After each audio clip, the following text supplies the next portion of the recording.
حضرت ابو ہریرہ رضی اللہ عنہ نے بیان کیا کہ رسول اللہ صلی اللہ علیہ وسلم نے فرمایا،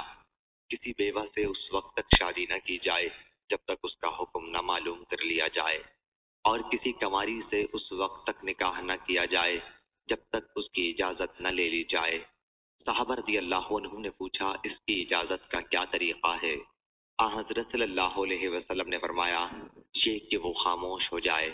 پھر بھی بعض لوگ کہتے ہیں کہ اگر کسی شخص نے دو جھوٹے گواہوں کے ذریعے حیلہ کیا